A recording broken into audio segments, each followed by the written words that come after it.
Good morning. Good morning. Okay, good. So, thank you, Larsen, for coming. Thanks for having me. So, quick intro. Larsen is a former Navy SEAL, an Olympic medalist. Right.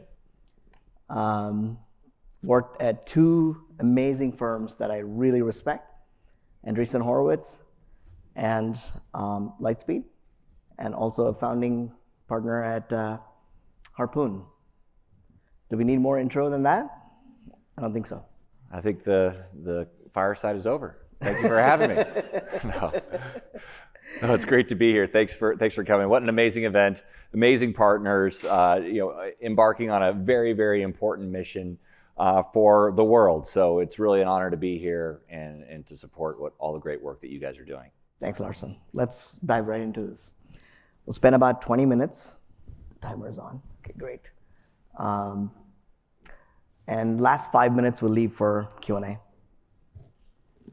So can you give me an account of what the champion mindset is in sports?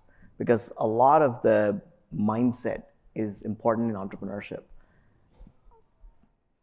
I think it's one of the great parallels for the entrepreneurs that I've been lucky to work with, is this championship mindset that athletes have as well. I was fortunate to be an athlete in my younger years, go to the 2004 and 2008 Olympic Games. Unfortunately, I was a footnote in that journey compared to those legends like Michael Phelps and others. He came away with 8 gold medals in 2008. I had the opportunity to win a bronze there and a silver before. In 2004, he won 6 golds. Nobody remembers his 6 gold accomplishment, but he got very close to Spitz's record at that point. So I had really the unique opportunity to learn from the best, folks like Phelps in the swimming pool and others in other Olympic sports as part of the Olympic Village. But ultimately, one of the things that really encourages me about my current role as a venture capitalist and working with founders is that exact same mentality that the great athletes of our time have in their sports applied to the sport of business making and entrepreneurship. There's a lot of distinctions that I've learned about sports versus entrepreneurship. I think the mentality is very similar, but the unique thing about the great entrepreneurs is they don't only dominate an existing sport, they create a brand new one oftentimes. And that's a huge undertaking that I think transcends actually athletics and sports. It's one thing to show up and be great at a sport that's already been created.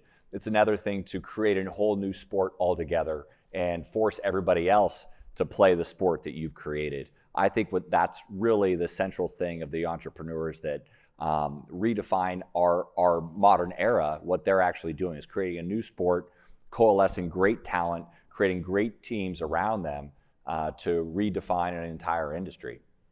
Let's talk about tough times, because you talked about the good stuff. Sure. Sports people go through really tough times. It's almost all tough times. It almost all sucks. And it's predicated, it's highlighted by a couple great moments, and that's what you train all season, your entire life for. But yeah, sorry to interrupt. No. But I remember when I was chatting with you first time, you said you were the first to the pool. Yeah.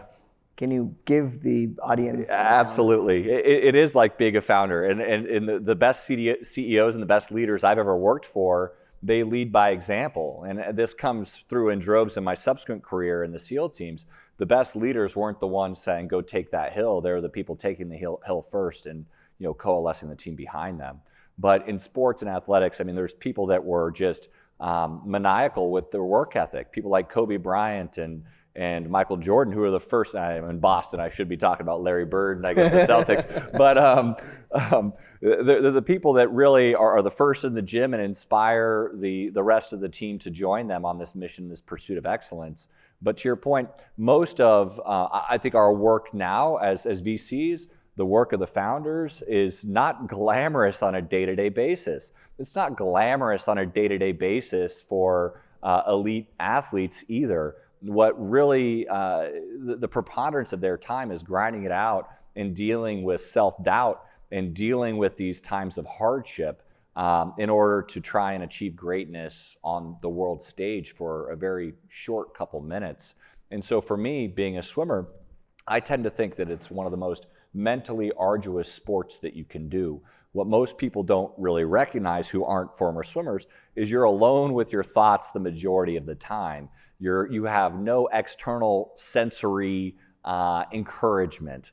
You are following a black line up and down the pool every single day for at least 4 hours a day in the water. You're not listening to anything. You're not talking to anybody. You're alone with your thoughts. And your thoughts can oftentimes be your worst enemy, because that's where doubt creeps in, especially when things are really hard. So managing your own psychology as an athlete, as well as an entrepreneur, I think is one of the things that the best do better than anybody else. That's crazy. I never thought about that, because I've taken up tennis recently. Yeah. And you can always blame the racket. Yeah. You can blame the ball. You can blame the court. I do you that can in golf. Say it's I too need cold. new clubs. It's never my fault. It's the clubs. But in swimming, it doesn't seem like you can blame anyone. Right. Yeah. It's pretty hard. You can't say, "Oh, my goggles, didn't work," or "My Speedo, was a little too loose." Maybe too much information. But that's the sport of swimming. That's crazy. So you've been Olympic medalist, you've been a Navy SEAL, you've been a VC.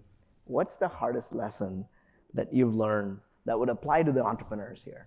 Yeah, I think it goes back to our prior conversation, is managing your own psychology. And I guess to give a short example of that and how I did that, we were lucky, being part of the U.S. Olympic team, to work with not only fantastic coaches, but sports psychologists as well, to help not only train our mind, our body, but to train our mind. And it's something that I thought was a little soft and, unproven science perhaps at the time, but I learned a lesson that was very deeply personal to me, and it was in the lead up to the 2004 Olympic Games. I was a pretty young kid at the time, very brash, and wanted to go beat the world record holder, who was a gentleman named Grant Hackett from Australia. So I don't know if we have any Aussies in the room. I've got a love-hate with the Aussies because they tend to have amazing swimmers, and I was trying to beat them. But at the time, we had Ian Thorpe, the Torpedo, Grant Hackett, who was Torpedo's rival, but in the distance events, and I wanted to beat Grant like no other. So I not only worked with my coach for my training plan in the pool, but with a sports psychologist outside of the pool to condition my mind, to teach myself and convince myself that it was possible to even beat the world record holder, who hadn't been beat in a decade. Unfortunately, I still got second, but I got really darn close. And one of the things that I used for the year leading up to it was positive affirmation techniques. And I probably overdid it, but I would write things on sticky notes around my apartment at the time. I would write things like, "I'm an Olympic champion, I am the best in the world," and just things like this to convince myself that I actually was better than I thought I would be. I didn't actually believe it at the time. I had to condition my mind to actually believe that I was capable of doing something that nobody else had ever done. I wrote down my goal splits to 1/10 of a second for every 100 meters. And I swam the 1,500 meters, so 15 goal splits that I'd write down to the 1/10 of a second. And I conditioned my mind and conditioned my body all season long to accomplish that. Fast forward to the Olympic Games, where I was swimming in Athens against Grant Hackett. And the eerie thing is, I actually dropped approximately 15 seconds, which is a lot of time in that race.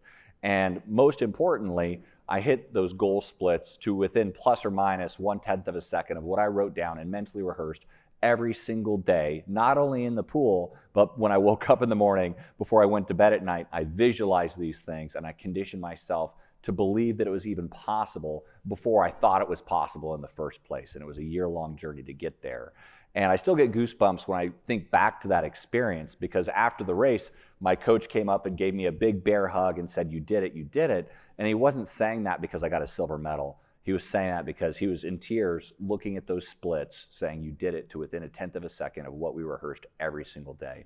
And so to me, when I think, to the things that we're all engaged in here, they're hard undertakings. Anything worth doing in life is not easy. If it is easy, you shouldn't do it. It's just boring and not aspirational, in my opinion. You should do the hard things and we should sign up for them. But the challenge with that is, how do you even convince yourself that it's even possible? Some people have it naturally. Some people don't need to condition themselves to the same extent perhaps I did at the time. But I think that we all can do it if we embrace similar techniques to that. And I think that maybe in some ways I think I'd be nervous about even trying it again. Like, oh, is somebody going to make fun of me? Is this the right thing to do? Who cares? We're all in this pursuit of trying to do something special and serve a greater purpose in like creating our technology and servicing the economy and creating a better world.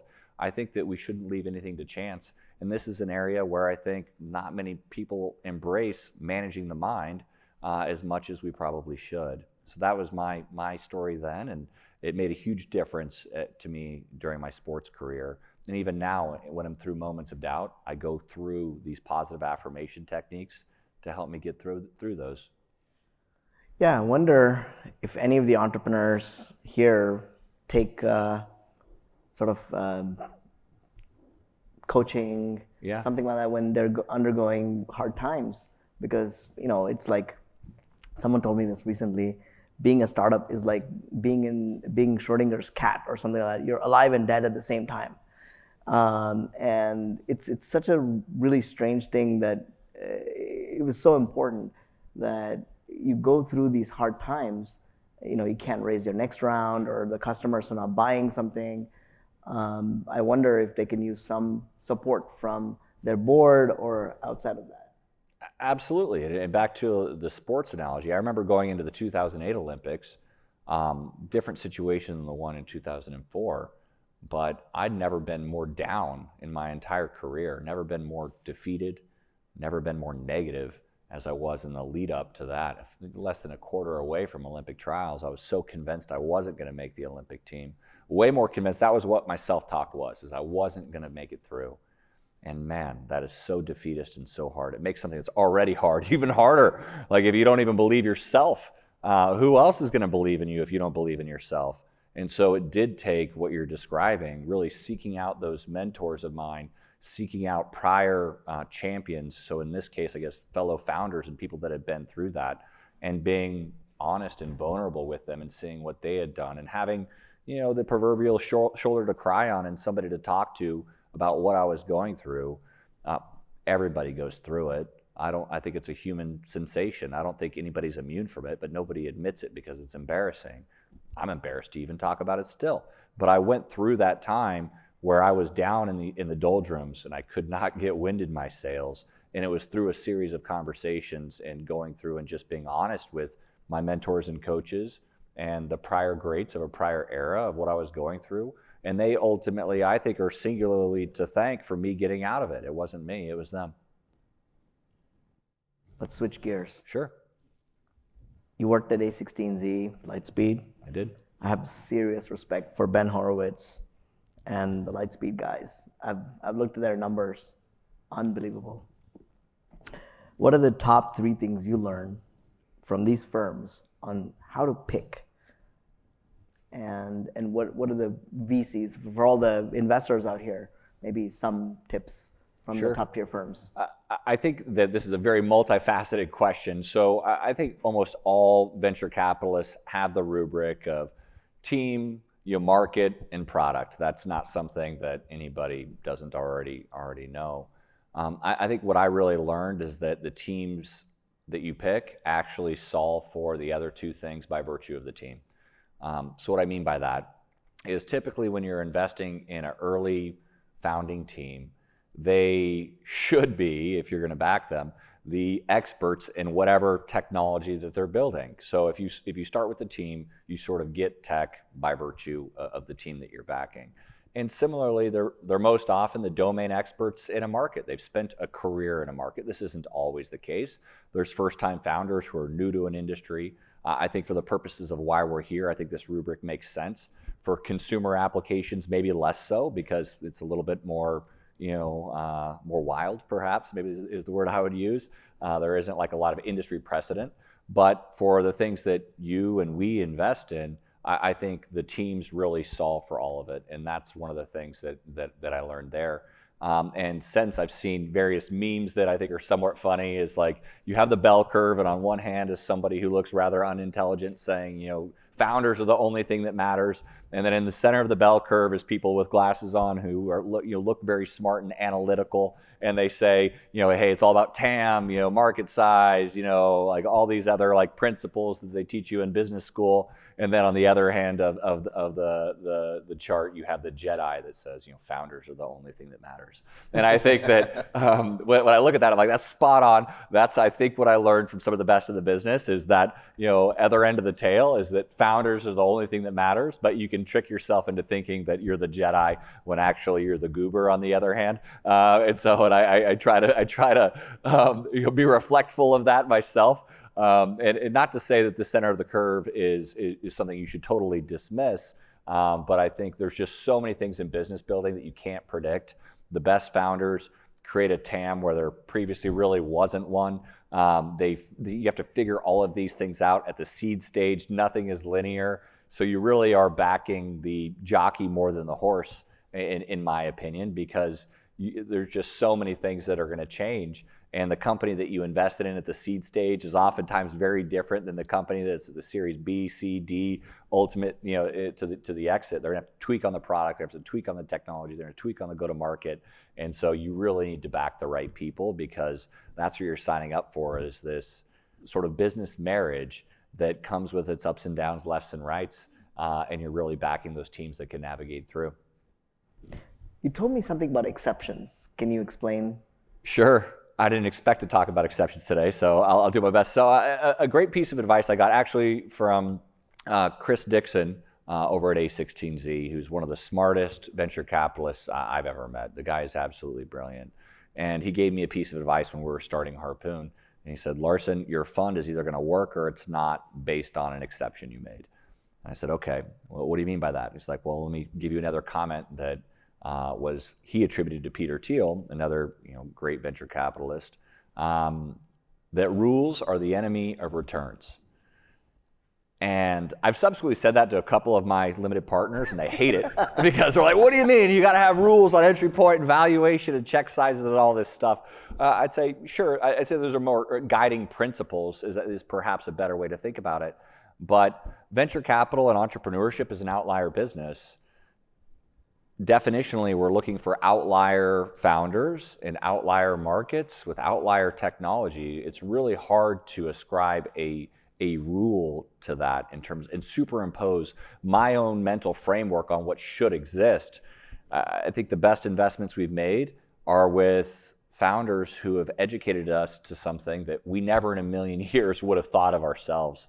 It's a huge, humbling experience to realize that I'm not that smart, but our job is not to be that smart ourselves. It's to find the truly brilliant people with a unique insight and partner with them. And when you think about it under that framework, a lot of the rules go out the window. The other thing that he mentioned to me was, your firm is going to work or not based on you paying, this is again for the investors in here, not the best thing to hear, too much at a valuation that seems like it doesn't make sense, and it breaks all the rules, and you say, you know what, I have to do it anyways because this is just that special of a dynamic, that special of a team, that special of an opportunity. And it's fascinating to see where I've felt like I've gotten a bargain. There's typically sort of a reason, and where I feel like I've just gritted my teeth and had to be involved anyways. Those tend to be the real special ones. But where you can really screw up is if you overfit that and say that everything's an exception, then, well, nothing's an exception. Everything becomes the rule. And so it does need to be treated as this aha moment.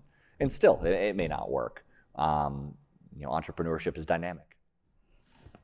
Super cool. Last question, quick fire.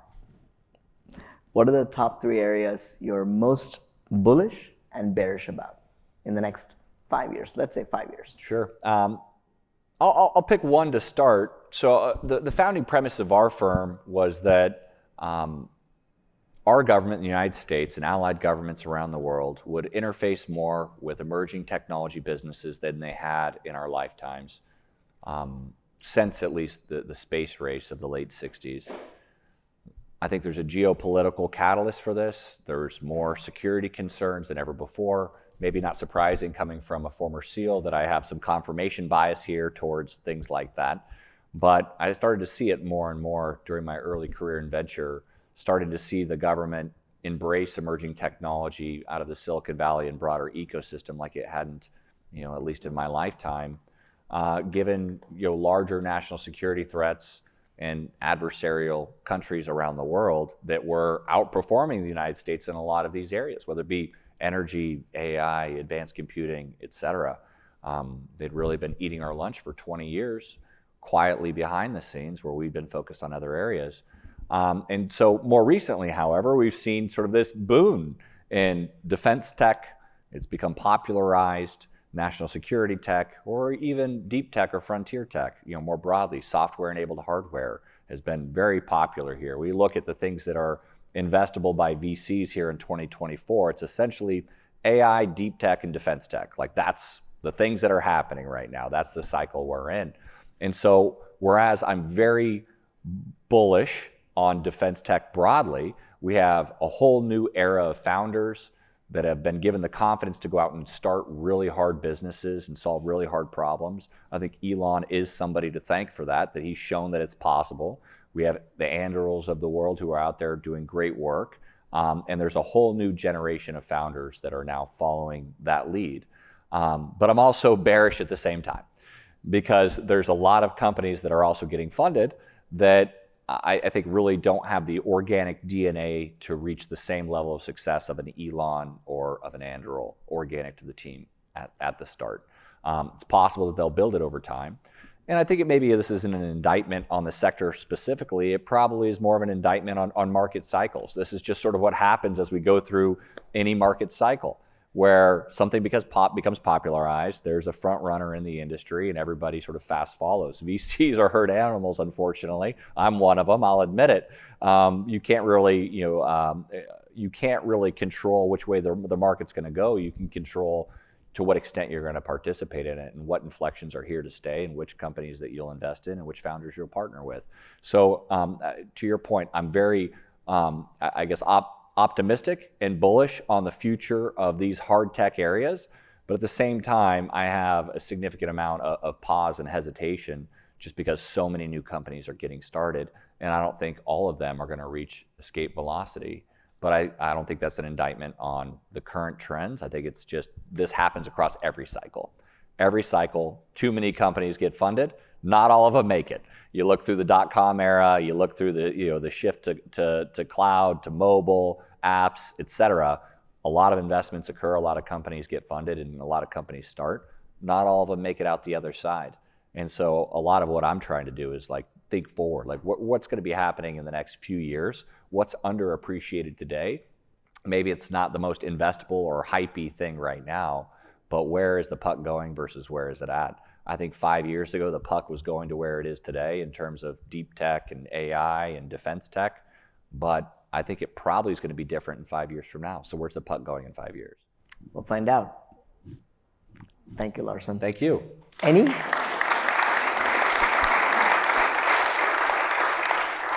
I think we have time for one audience question, the most important one. I hope it's a good one. No, I'm just kidding. We got Michael here. Please, go ahead. Thank you. Thank you very much.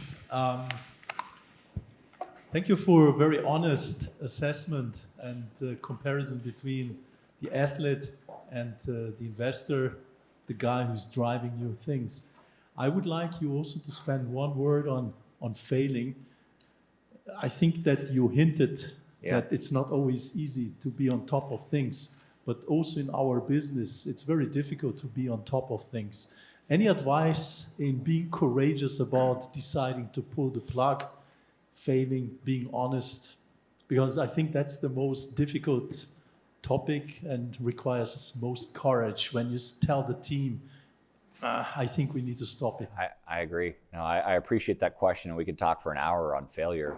I look back on my career and, maybe this is my own shortcomings, but I see a track record of failure throughout all of it. I failed every single day in the pool. Every morning practice, every afternoon practice was a series of failures.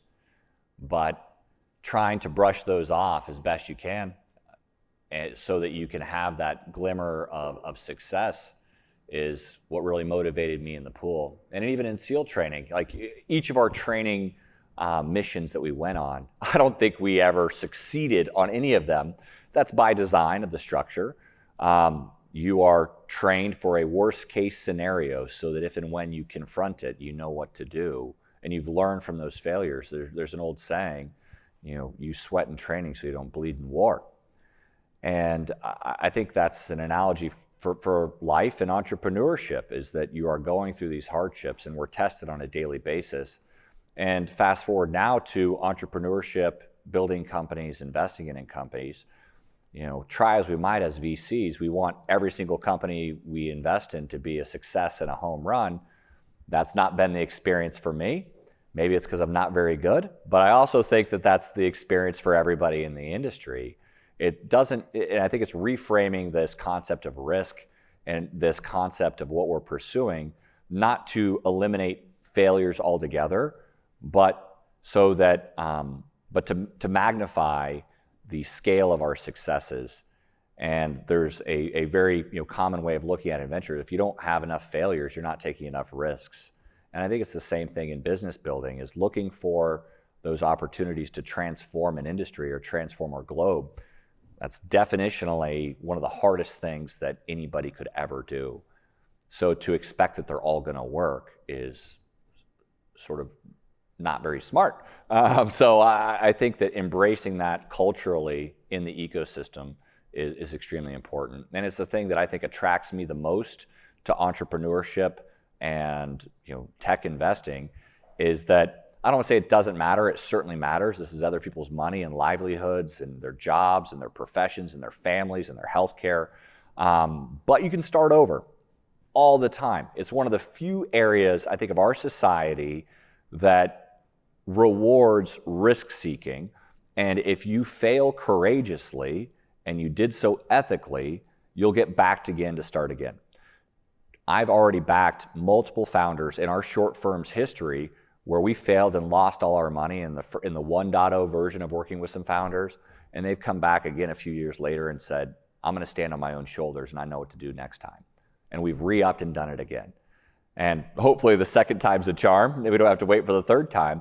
But I think that it's something that comes with the territory here. And I think for those that aren't in it day to day, trying to educate them and help them embody this concept of not